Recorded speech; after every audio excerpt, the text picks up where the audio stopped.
SQR Podcast, Score Rosenberg, cracking in on another fantastic night. My boy Joey K coming in. Yo, AT, see my boy? I see Joey. Nice. Yo, get it. Boom. Get it, Joey. Yo, you're in for that's what I'm talking about. Come on, dude. Let's do this. SQR Podcast, Score Rosenberg. Let's toast to this, my dude. Look at these beautiful green bottles. Heineken, the number one sponsor for the SQR Podcast, and we do drink responsibly. Let me tell you, we're cracking in tonight something epic. You saw what just happened. A life-changing podcast tonight, ladies and gentlemen. My boy, Joey K. Squirrel Rosenberg, SQR Podcast. Stay tuned. You're in for a treat. One.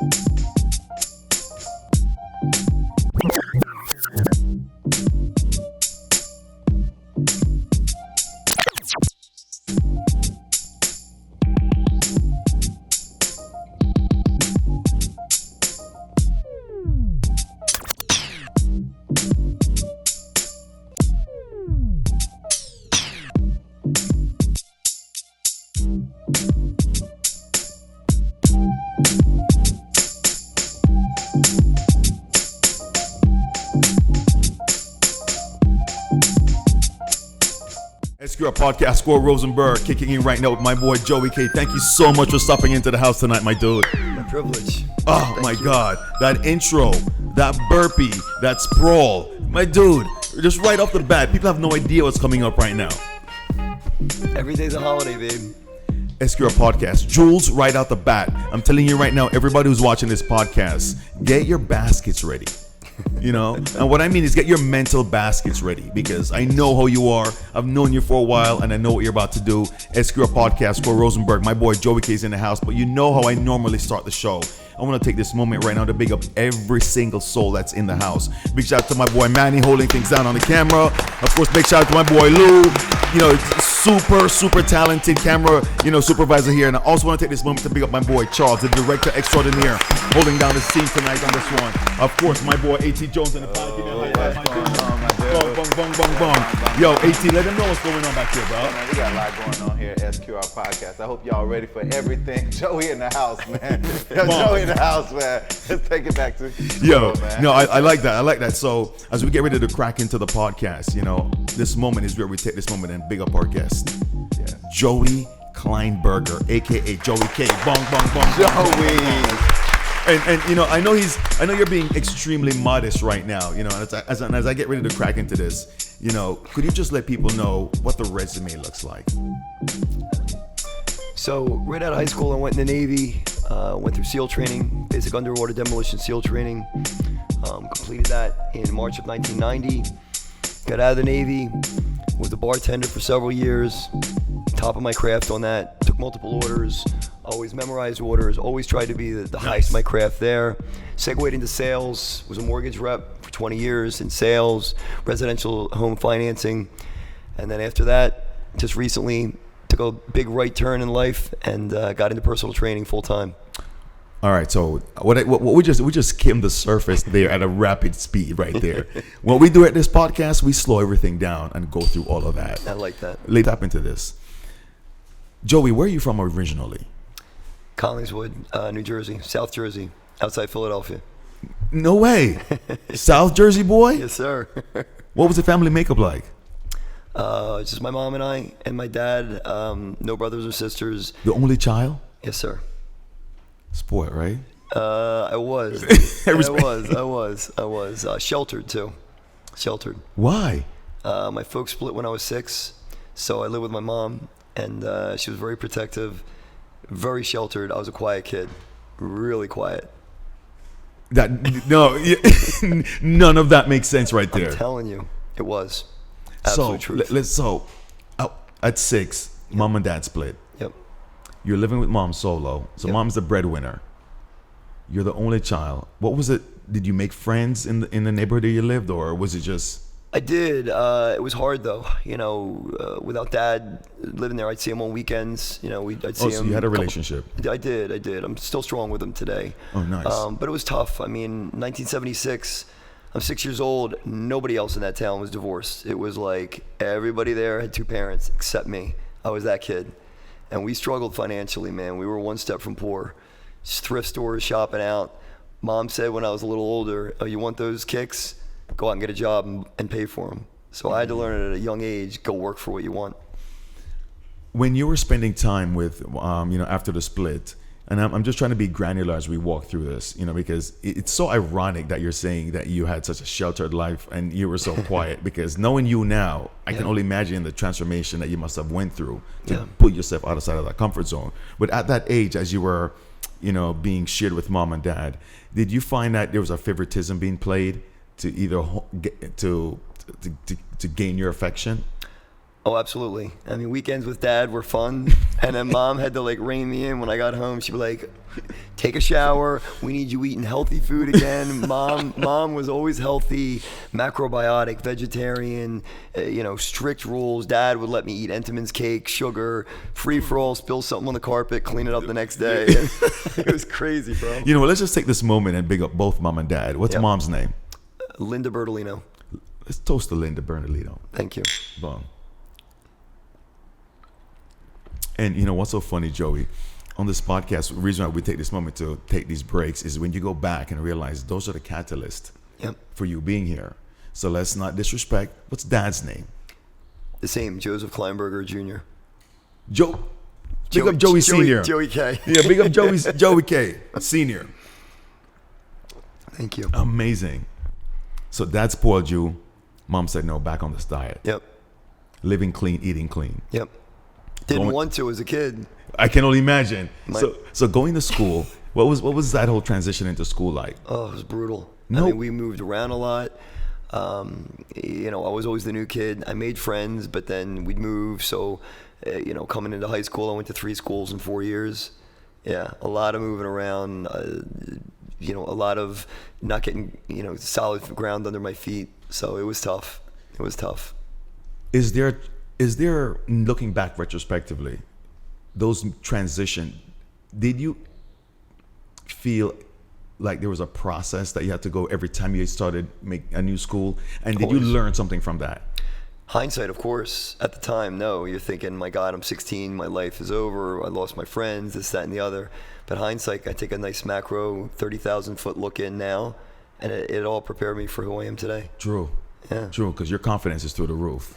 I mean, to go in a command room the way you do, because as your fellow trainer that I work with, and you inspired me to step up my game. Thank you. So to know that you were so shy from the get-go, moved around, and had to gain your foot every time. Yep.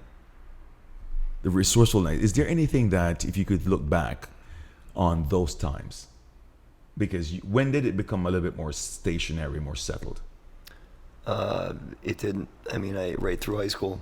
So my mom remarried. I moved to Boston. It didn't work out up there. I moved back with my dad and stepmom junior year, and then senior year, I went in the Navy right out of high school.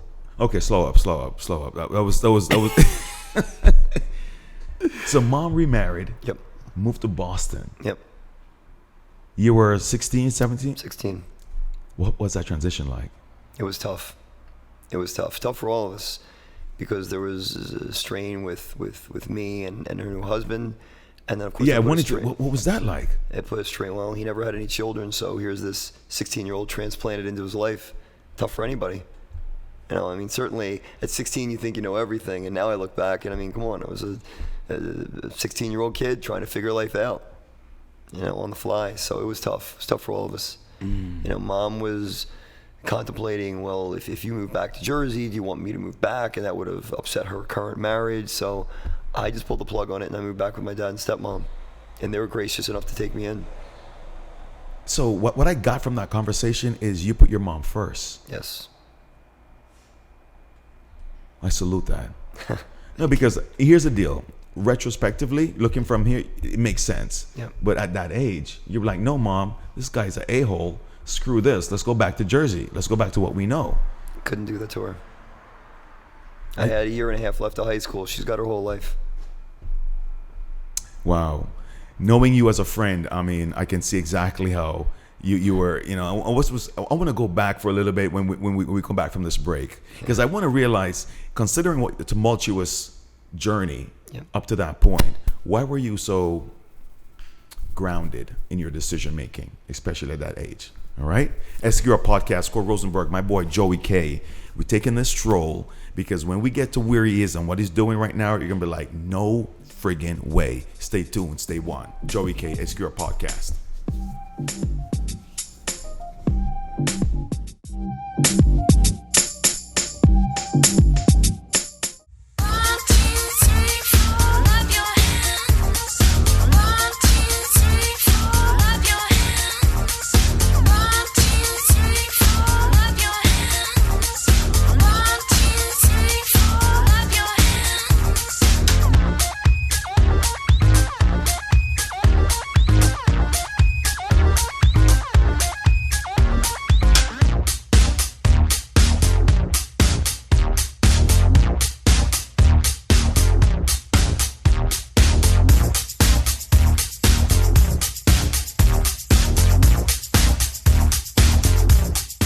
Guys are back at SQR Podcast. I'm AT. Yo, there's Squirrel up in the house. We got my boy Joey. Yo, we're listening to an amazing story. Boom. Yo, Squirrel, take it back, man. You ready? Yo, SQR Podcast, my boy. Thank you so much, AT. Yeah, you already know. Yo, back there holding us out on the sounds as we crack back into the second segment of this phenomenal podcast. And I was meticulous in taking it slow, because people can't understand the confidence and the complete reinvented Joey that's sitting here right now, coming from what you just shared from where you started. Shy, reserved, but also putting others first from the get-go. Always. Where do you think that came from? My mom and grandma. That's what I wanted to get into. Yep. What was about it? What character that you saw in grandma that you were like, yeah, I want to duplicate that?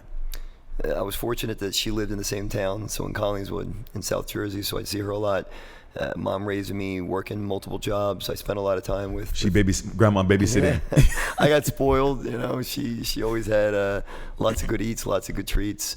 But she was sweet and kind, but very sensible. She wasn't a doormat. She was tough, but she always made time to make you feel special. And I just wanted to emulate that, put others first. And I looked at how she lived, like she would make others feel special, but still live her own life. She took care of herself. And again, it took me many years down the road until recent memory to finally figure that out. But I think that was the work in progress, was I always wanted to make other people feel better about themselves because that made me feel good about myself. A jewel right there, right off the bat. That's a jewel in itself, and such an organic jewel. Because in today's world, it's all about self. Do for you. Right. Build you up. But people don't understand what you do for others, you feel so much better. Absolutely. SQR Podcast, Scott Rosenberg. And it's one of the fun things I like being around you because you're so aware, not only of the physical now, but your entire presence. And, big shout out to Grandma for not knowing that she was even implementing that into you. Yeah. So now you come back to Jersey, living with dad and stepmom. Yep. What would that transition like back for you? Because you're back in high school to finish the last year, no? A year and a half. So the icing on the cake, the hot sauce here is my stepmom has 2 children. So my dad adopted them. What's the ages? At that time, I am 17. My sister Lisa is 14. My brother David is 12. And we're cats and dogs, kid. I mean, it's fighting every day. I mean, brutal. Yo. Why? It was rough. I mean, I'm transplanted in there. They're already fighting because they're siblings. And here I am. I'm the step sibling, trying to make it work, trying to figure it out. 3 years at that age, forget it. It's a different time. So it was tough. It was tough for all of us. So out of the frying pan into the fire. Yep. By choice. How do you finish up high school? Barely. I mean, grades okay. College prep courses, didn't go to class. I aced the test, didn't do the homework. How was the social attitude and interaction in high school? Good. Decent Kids. All right. Kids. So because I know you're so fit conscious, I'm going to ask these little anecdotes from now. Yep. What was the habits, eating habits, workout habits like back then? Horrible.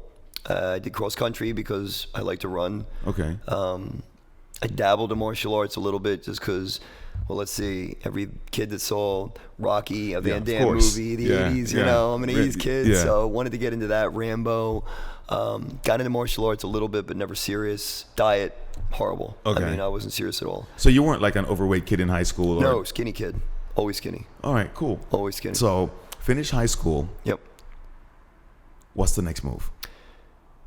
Senior year, Dad says, well, you're going to have to start paying rent. My grades were not good enough to go to school, so I had a choice to become a townie in South Jersey or go in the military. Slow down. What's a townie? Townie's somebody that never leaves. You just get a job in your hometown, live your life, and for some people that's cool. I aspired for more. The other option, join the Navy. Went in the Navy. My uncle was in the Navy. He was on worked with helicopters, and he's the one that first alluded about what the SEALs were. 1988. There's no movies. There's no DVDs. No books out. I mean, people knew about them a little bit from the work they did in the Mekong Delta in Vietnam, but very hush hush. You know, yeah, but of course. I mean, you're talking about Navy SEALs. Right. Okay, let me just slow this down real quick because you're not gonna sneak this one by me, bro. The average kid coming out of high school in a town where you have the ability to be, and you got to kill that lav mic, but in a town where you are given the option to be comfortable, and you want to go into the most challenging part of the Navy, which is become a Navy SEAL. I did. And this is based on a conversation you had with your uncle. It was. My Uncle John brought me to the recruiter. I looked at these guys. They were larger than life. Again, akin to the Rambo, the one-man wrecking crews, the force feed, the Arnold Schwarzenegger commando. Everybody thinks I would have signed up too. Yeah, I would have signed up too. But that's what you think special forces. I didn't want to do that because I'm a skinny kid. I was like, I can't do that. These guys are larger than life. The thing that hooked me was it's SEAL teams. It's a team unit. So yes, each individual has to go above and beyond, but it's a unit. You depend on your brother and vice versa. So I love the unity that, again, you could work with other people, you could make their lives better, and then hopefully help other people while you're doing it. What was Mom's perspective on joining this? She said no. And I was 17, and she would not sign. She wasn't going to do it. And you know why I asked you that question, right? Yeah. Because there's no way Mom, being this protective, you know, like, no way I'm going to let you. She wasn't having it. How did you get her to sign? I told her if she didn't sign, I was going to wait till I'm 18. I'll never talk to her again. You draw the line in the sand. I did. She cried and signed. SQR Podcast for Rosenberg, my boy Joey K. Wow. And one of the things I love about this podcast, you know, is getting back to these little moments, because it's amazing to hear your journey to right now. I'm gonna take a quick break. I want to come back. I want to pick up from the first day when you landed at the base for Navy SEAL training. All right? SQR Podcast for Rosenberg, my boy Joey K. This stroll might be a 6-hour stroll because it's gonna be interesting. Stay tuned. 1.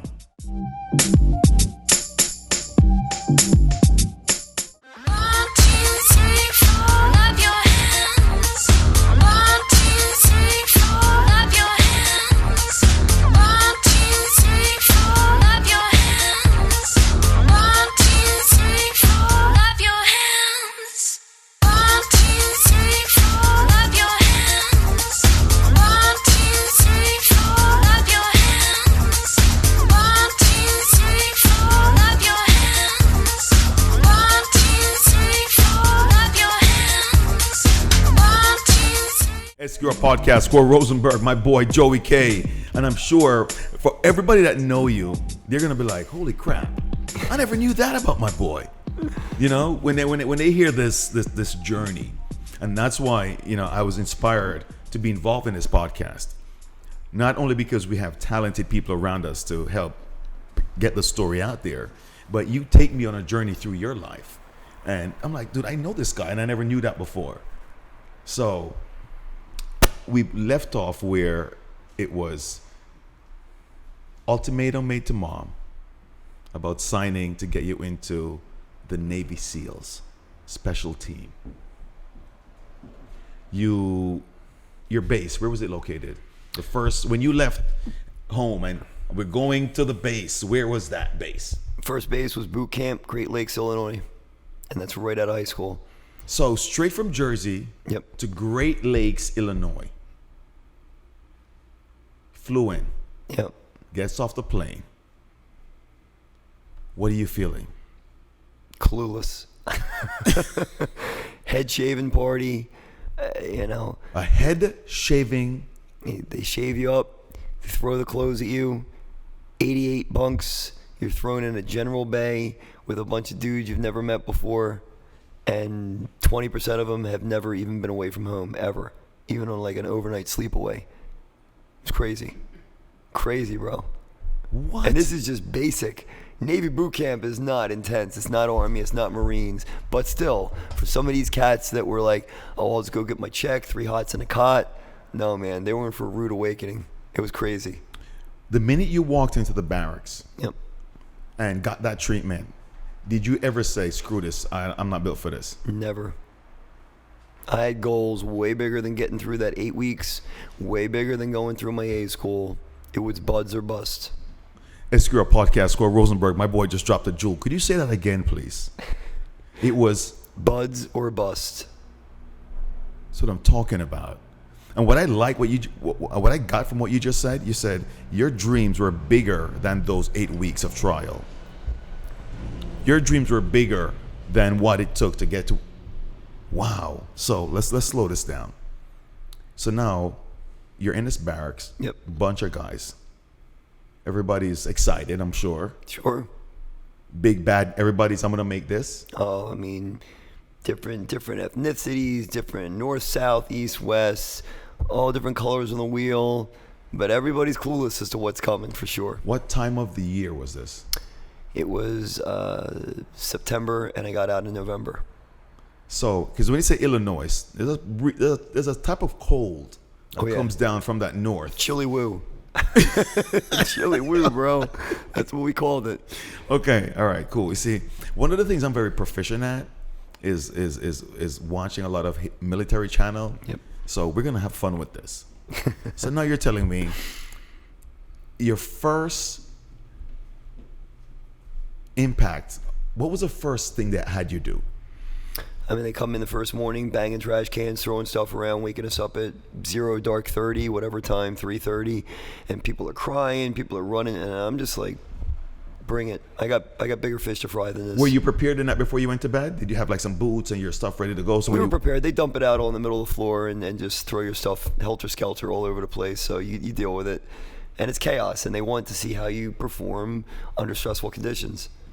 I mean, the reality is, if you're in a controlled environment and you can't handle that, how can you be out on a ship? How can you be in combat? How can you be in any kind of a tougher theater when you can't handle getting your thumbs pressed a little bit? That's what they do. So they come in, bang, bang, bang, everybody wake up. Your first routine, they said run 10 miles. What was it? Oh, no, not even close. It was stand on the line. People are shivering. They're like, where are you from? Fuck stick. They start cursing you out. Collingswood, New Jersey. That's all steers and queers. I mean, the same lines. They get everybody with that stuff. Officer and a gentleman. It's like they regurgitate the same lines. Mm-hmm. Some guys laughed and they have to do push-ups. Then you laugh at that. I mean, everybody's a screw up. We're all civilians, and yet now we have to be military.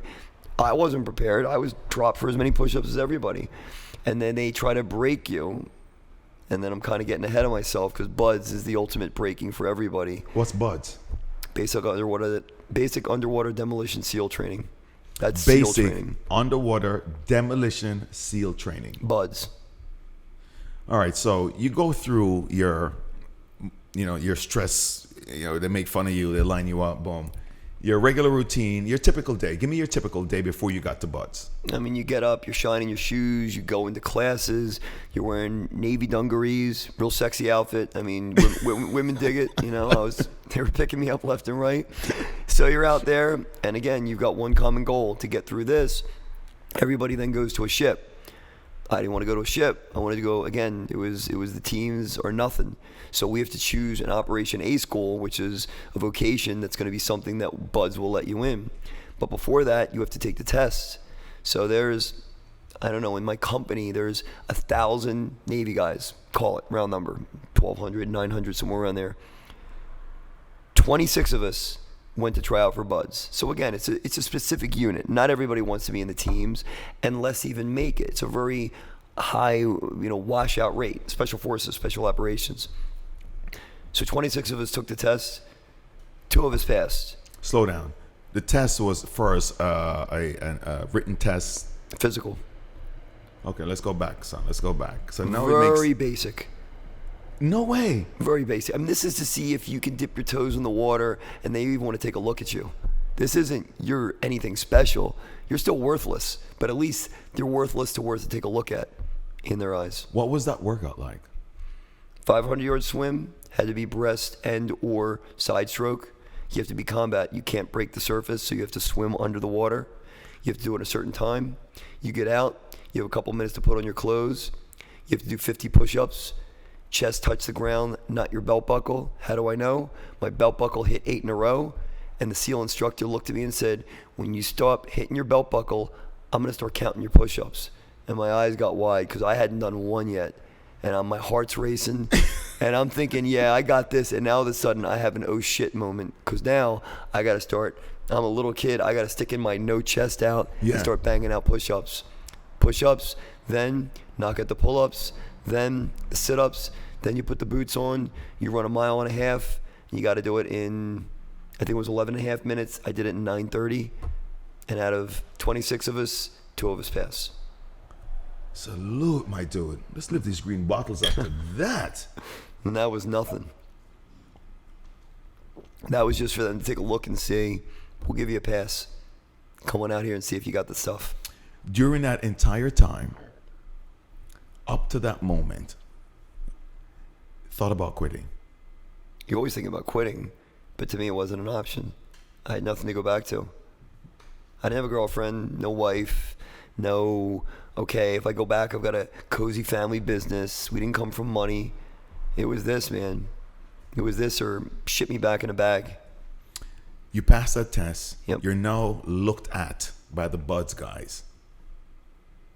What's the first training like for buds? When I got the buds, the first day, we check in. We got our uniforms. We're in Coronado, California. It's outside San Diego. Oh, beautiful. Oh, forget what month of the year that is. That's got to be gorgeous weather. Still the best place on earth. December, you're walking around in shorts and sandals, 70 degrees, loving life, gorgeous. You get there, everybody triathletes, bodybuilders, I'm fit, this, that, a lot of egos. That gets checked real quick.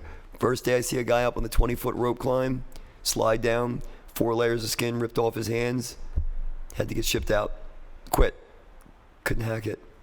And I'm like, this is what I'm up against. We haven't started. This is the warm-ups to the warm-up before buds. And I'm thinking, what the F have I got myself into? Wow. SQR Podcast, Square Rosenberg. Here's what's so funny about this whole journey. Because as you tell me this, I'm actually living it with you. I'm walking into that space and looking up, and I'm like, holy crap. Yeah. And through that moment, not quitting at once. Here's the irony. A lot of guys might say they're too tough for this. I was too scared to quit. SQR Podcast, Square Rosenberg. Another jewel. Drop that again, please. Please. I was too scared to quit. And it's all mental. It is. Again, skinny kid, small, never athletic. I went there. The words I'll never forget are, you give us your hearts and we'll take care of your bodies. And when they said that, I said, I'm in. You take care of our hearts, give us your hearts, we'll take care of your bodies. My heart never quit. Fire in the belly. If you bring that, you can do anything. And I still carry that torch to this day. SQR Podcast, Square Rosenberg, my boy Joey K. Ladies and gentlemen, stay tuned. We're going to take a quick break, come back, and we're going to go through I'm going to add another segment to this. Because I'm dissecting this. SQR Podcast, my boy Joey K. Stay tuned. 1.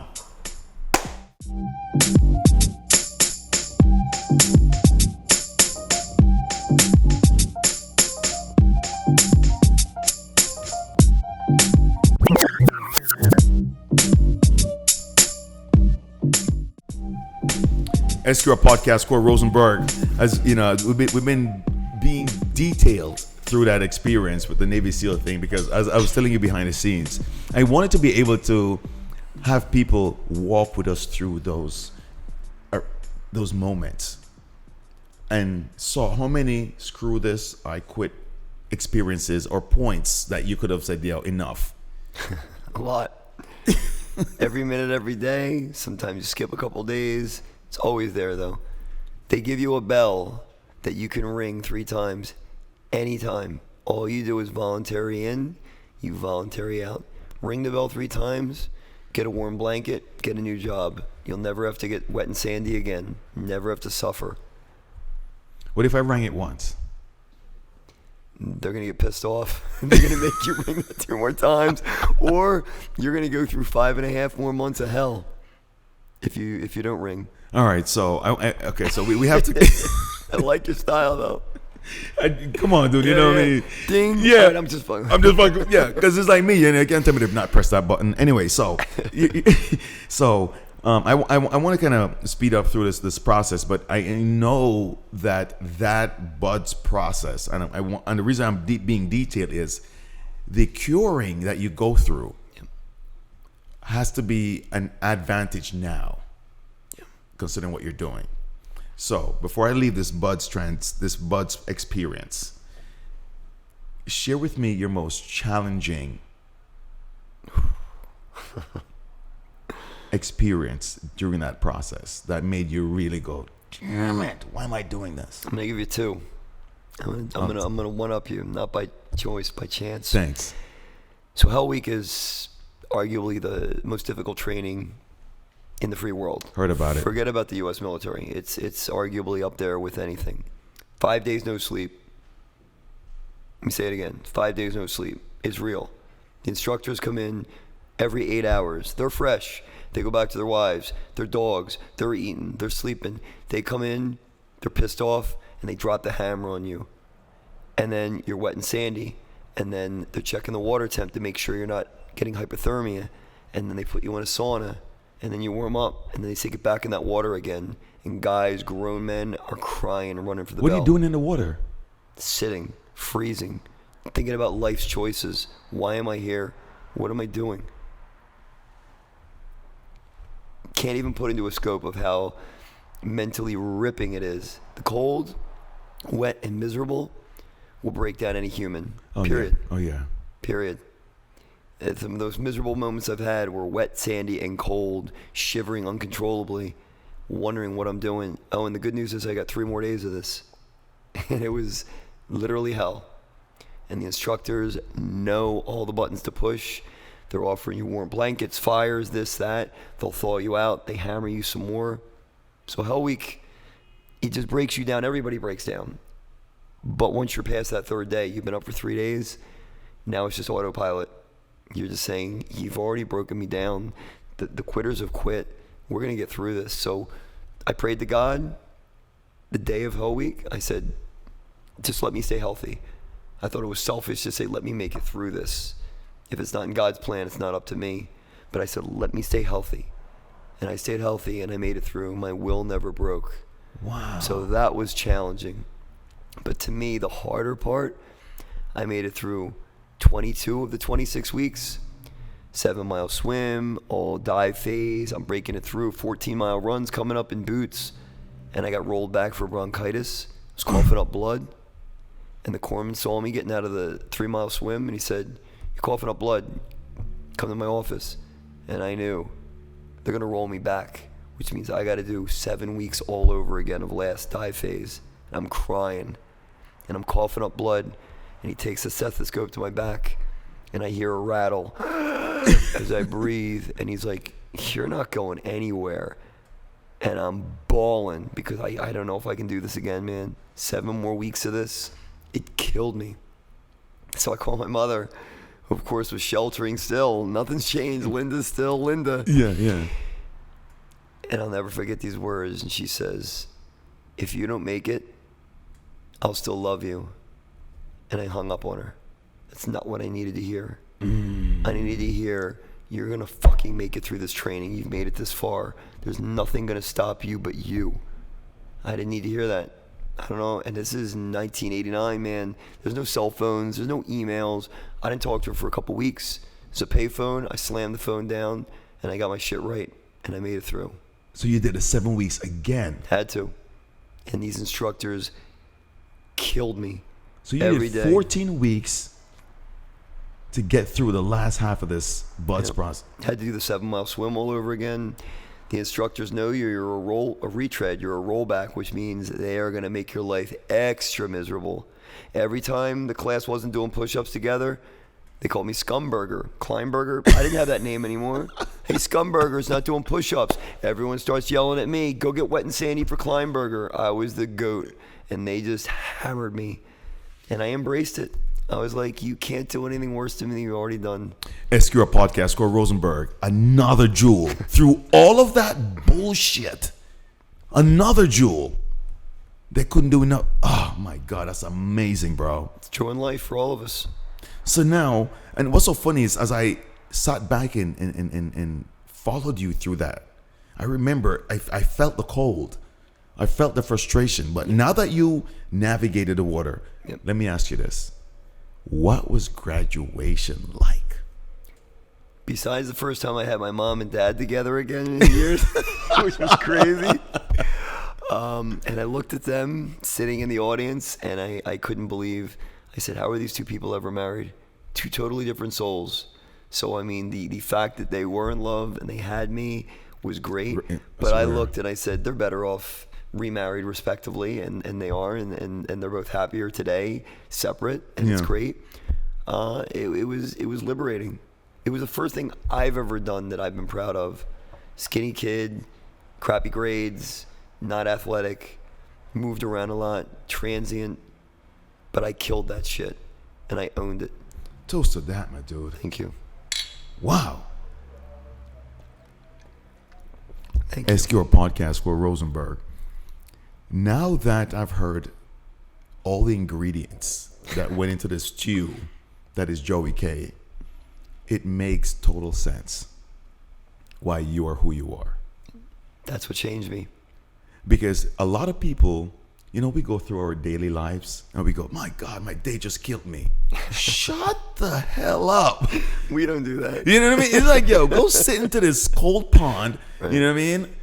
My God, dude, wow. I salute you. Thank you. Not necessary, but thank you. No, I salute you. So now you transition out of BUD/S. What was your first mission? Did you go on a mission? Did you actually put those skills to use? I was deployed to SEAL Team 4, and it was incredible. I mean, like, it was, again, I was the only kid under 25 in the platoon. I was 19, so hanging out with dudes that were 28, 30, they make you grow up real fast. You know, again, I was immature because even though, again, we talked about fitness, I was in shape, but I drank a lot, I ate garbage. I wasn't serious about my whole fitness routine. You know, so I was in shape because I was young, and I didn't know any better. I had the right genes, of course. And I pushed the envelope because BUD/S made me realize I could do anything. So it was pretty interesting. What was your first country of? Did you have to go to like another country too? We were based out of Virginia Beach, and deployments went to Central and South America. Oh, nice! So you were down there in the Guatemala, it was interesting. in the bush. It was wild. It was cool. Thank you. Wow. So I'm trying to figure the transition from that experience into civilian life. Yep. When did you leave that? 1993. You know, I mean, listen, I salute anybody that does the 20-year, you know, to each their own. I think it's great. It wasn't for me, and no harm, no foul. I part of me, hindsight, says the life lessons I took out of that are more applicable now than I think I would have appreciated even at 23, 24 years old. I got out and floundered around. I bartended, I partied, I didn't really take life seriously for several years. Wow, maybe because I've always been under that structure. Yeah. Wow, what was that free moment like? Oh, I took advantage of it big time. I mean, a lot of drinking. You know, just being irresponsible. You know, I was certainly, in my opinion, not the best human, and certainly not responsible for many years. But I don't beat myself about it now. But I did a lot of self-deprecation then. Self-esteem for me has always been a challenge. Too much or too little. Oh, okay. Yep. That's very interesting because when you say that, knowing you, that just doesn't really make sense. That's like an oxymoron. Yeah. But too much. Yeah. SQR Podcast, Score Rosenberg. I want to transition and do a quick skip and a hop to where we are right now. My favorite time. What's going on, Joey? Too much to talk about. I did mortgages for about 20 years. I was in sales. Loved it. Financially did well. But I didn't take care of myself mentally, spiritually, definitely physically. Let myself go. And again, let myself go relatively. You know, I was about 185, 189 respectively, which for my small frame was a lot. And I got to the point where I just said enough's enough. And I can tell you the day, the spot, it was a Walgreens. I saw a Men's Health magazine that said, "Do you want to get to 7% body fat?" And I yelled out loud, "Yes, I do." Hand to God. This was August of 3.5 years ago. Opened the magazine, talked about the ketogenic diet. I never heard of it. Oh, LeBron James does it. Well, he's carved out of iron, so if it works for him, I know I can do anything because Bud's trained me for that. I went home, threw out everything with sugar in my house, got a vegetable spiralizer. My wife comes home from cutting hair and says, "What the hell's going on here?" Because I didn't tell her. And I'm slinging up zucchini for pasta because I'm done with carbs. And it changed my life. Drop the mic, period. Things will never go back the same. No carbs. Minimal. Vegetables only. No meat. Meat is good.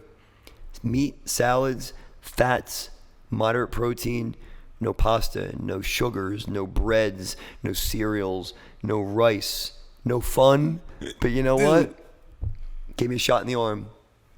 Made me the person I am today. So the catalyst Yep. for that aha moment is that magazine. Period. Yep. What's so funny is, Joey, you know, everybody could have seen that magazine, yelled yes, and kept it moving. Of course. You bought the mag, went home, and started preparing the diet that day. Had to. Half-ass doesn't live here. All in or all out. SQR Podcast, Score Rosenberg, another jewel being dropped. Pow, pow, pow. Could you say that again, son? Half-ass. Half-ass does not live here. All in or all out. How long have you been doing this? Funny loaded question. 3.5 years up until about 3 months ago. SQR Podcast, Score Rosenberg. Listen, we want to take a quick break. We usually have 4 breaks on this podcast, but you realize why I got to do one more. Just for the people, one more. We're going to take a break, come back. I want to just tap in real quickly from the diet change because that's when the health thing came in. Yep. And then I want people to understand what you're doing now with the Tough Mudders. And you're still pushing yourself. However, we all know why he's able to do that. Why? Because you did that initially through Buds. Yeah. SQR Podcast, Score Rosenberg, my boy, Joey K. Stay tuned. We're in for a treat. We wrap up the 5th segment. We have to do this. He's that nice. 1. I gave you all of me, 'cause you were my everything, but I should've left when I saw the first sign. I told myself this would be the last time. It's your girl, Kia Manai, and I'm up next on SQR Podcast. SQR Podcast, Score Rosenberg, my boy, Joey K. We had to, squeezing an extra slice of this pie because it's that entertaining. It's that inspiring. Thank you. And it's that educational. No, it's been a powwow, literally, just sitting across from you. And we have to get to this other segment because I really understood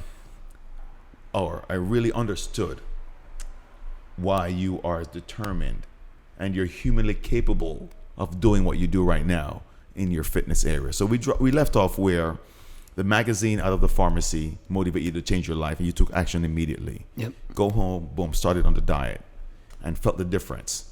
Immediately. Expound on that. 1 month, lost 38 pounds, ketogenic, high fat, moderate protein, low carbs, salads only, basically, vegetables. So what's your typical, give me a quick rundown of your typical, on the keto diet, what's your typical daily intake? Breakfast, what's your breakfast? Breakfast, and again, it's a little different now because I'm racing, but for 3.5 years, it was keto coffee, bulletproof coffee, 2 tablespoons of grass-fed butter, curry gold butter, 1 tablespoon of MCT oil in a black coffee, and I blend it and drink it. Butter, that whole shebang, you blend and drink. 400 calories of fat, that's it, and caffeine, and I got energy for days. Wow. Mental faculties, razor sharp, clicking on all cylinders. Wow. You did that consistently for 3 years. Still do. Every day. Don't go without it. In fact, you'll know if I don't go without it because I'm a little sideways. SQR Podcast, Scott Rosenberg. Yo, it's so. And what's so funny is the dedication to the regiment is what I'm. But of course, you're coming from the buds era. Now I have a reference point to bounce back to. Yep. So now you see the results, the weight loss. Yep. When did the personal fitness? Let's go back. When did the Tough Mudder challenges and those races that really are a mental mind fuck, when did that come into play? These 3 triangulate and are intertwined for the rest of my life. Keto, CKO, and OCR, obstacle course racing. Within a 2-month period, I started all 3 of these, and it changed my life, and I'll never go back. I did the CKO, I did the workout, and the kickboxing, the cardio, along with the weight loss, so it kept me energetic, kept me moving 7 days a week. I couldn't get enough. I was hitting the bag, I was doing the calisthenics, my energy was for days, and I decided to do a Spartan race, and I did, my first Spartan race was Killington in Vermont, and it was the beast. It was 15 miles, and the thing knocked me sideways. I mean, it was crazy, bro, crazy. But the linchpin to that race was, I've been through Hell Week, I've been through Buds. This is my dude. A cup of coffee. See, now that I know the whole Buds experience, nothing you say means crap to me. For real. I mean, what else? I mean, unless I'm gonna drive over you with a truck. I mean, come on, because the Buds thing really. However, let's just go back. Let's just go back and show how this applies. Yep. Squirrel Rosenberg is about to drop a jewel on Squirrel Rosenberg podcast or the SQR Podcast, because here's what I just got from this. When you go through some shit in your life that you tell yourself you can overcome, anything else, it's like feathers. Come on, Joey, think about it. What you conquered in Buds, the way you conquered it, considering that physically you weren't built for that. No. Then everything in your life, both physical, mental, spiritual, because that's what you had to tap into to survive Buds. Yep. So maybe we should stop complaining because we go through all different version of Buds, bro. Yep. Frame of reference. What you think is challenging can be challenging. When your frame of reference is, I can handle so much more, the day-to-day is just the day-to-day. It's tough. If nobody's dying, nobody's ill, you're not foreclosed, you're not kicked out, you're not homeless, it's just stuff. Money's money, it comes, it goes. Friends, you fight, you argue, issues at work, it's a job. But when you pick your frame of reference and you say, I am willing and capable of doing so much more, you push that envelope and you raise the ceiling. You set the ceiling for your own limits. Another jewel being dropped on SQR Podcast. So, Joey, you're now a CKO trainer. Yep. Working in multiple gyms. Yep. And we got to do something about that live if we could, please. You're working in multiple gyms. You're involved in a CrossFit, push your body to the limit, super ninja workout. Yes. Every day. Share people what you're all about. I'm a trainer at CKO in Clifton, and I'm also a coach at MST CrossFit, Mud, Sweat, and Tears, which is CrossFit and obstacle training, Spartan certified. So we train people for obstacle racing. Basically, we take people anywhere from off the couch to Spartan, as the saying goes, get you ready for your first obstacle race. Take it to a sprint, a 3-mile run, get them body weight squats, maybe some monkey bars, to people like myself and the owner, Frank Generelli, who do Spartan Ultras, 32 miles, 70 obstacles, up and down a mountain, wondering what the heck I'm doing here, questioning life's choices. It's a day in the fun. Wow. As we get ready to wrap this podcast, there's a question I ask all my guests. And I've heard your story right up to right now and the passion you're bringing to the game. Yeah. I give you the magic wand. You can make 2 impact in this world, or on you. It's your choice. You want to get a Lamborghini SUV, boom, go in. The only issue is you cannot request any more wishes with those wishes. 2 wishes, your first one, go. What would you do? I would just want to see how far I can take myself physically, mentally. And that's World's Toughest Mudder. It's a 24-hour race. Next year, maybe death race, 3 days no sleep. I just want to take myself, I'm 48 years old now, 49, 50. I'm hanging with people half my age. I want to see how far I can take myself mentally to the limit. Your second wish? Second wish is more important. I want everybody to know that they have a super ninja inside of them, and to tap in and realize their own potential and raise their ceiling. SQR Podcast, Square Rosenberg, my boy Joey K. Through this entire podcast, all I've heard is outside of my comfort zone, pushing myself to the limit, finding my limit, and wanting others to find their limit.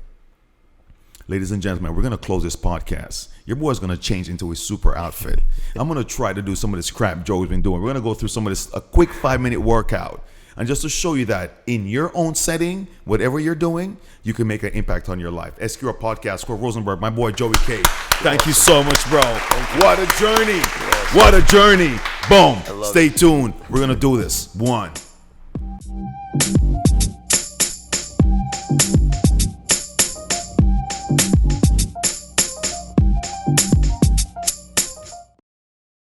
SQR Podcast, Square Rosenberg, just as I told you, my boy Joey's going to show us 3 to 5 minutes workout of what can get your life together.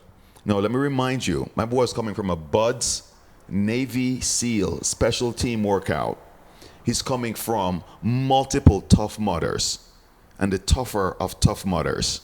And you're going to show us a couple of things that we need to do to get us right, not only through life, but over anything challenging like that. What's going on? Talk to me. Go in. What's going on, Squirrel? So, a couple things. I'm a big guy on progressions, okay? 1 day off the couch, 1 day out of surgery, 1 day out of an injury, you can still work out, okay? Push-ups. You can do push-ups against the wall, okay? As you get a little more advanced, let's take it to the ground, okay? We can do a modified push-up. You're right here. You're leaning forward, okay? You're modified on your knees. You're breathing in on the way down. Exhale on the press. You can only get one. Get one. Shake it out. Get your ass back down there and let's get 2. Now you work your way up to 2 and you push yourself. Every day you reset that envelope, okay? You reset that ceiling. Now you're to the point where you're saying, okay, 5, 10, 15 good ones like that. Let's get that back straight. Drop your chest down. Exhale on the press. And you start repping out strong push-ups, breathing in, breathing out. Again, chunking down the sets. Work your way up. All about progression. Modifications you're familiar with, and we always add the hot sauce. So what do we do for the hot sauce? Let's challenge ourselves. Let's take foam roller. Great for recovery? Let's add some push-ups on this. So now, this thing that moves, we're going to drop some push-ups on it. And we're going to do some shoulder taps on it. And how about those abs we want to get? We're going to roll out those abs. But you know what?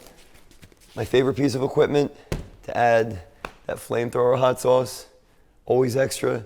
Let's get the weight vest. Let's do it. Let's do it. Let's do it. Let's do it. So now, we take that weight vest, 20 pounds, we get ourselves. You're good. Go ahead. Good. So we get ourselves set up. You can do the same things. You can do squats with these, weight on the heels, eyes forward, chin up, body weight squats. Now, you add the hot sauce of the weight vest. Take it down for those same push-ups. Hands under the shoulders. Breathe in, breathe out. You can do spider push-ups. Take the leg down, work the abs, or my personal favorite, I know you like these bear crawls. Let's get in that tabletop position. Knees slightly above the ground. Opposite hand, opposite leg, hand, leg, till infinity. Oh, you want to go backwards? Let's go backwards. Backwards. No butts in the air, no knees on the ground. Always wearing a smile because it's happy hour, kid. Dude, bomb. My boy Joey K, SQR Podcast, Cole Rosenberg. Simple moves to get your shit together. Stay tuned. 1.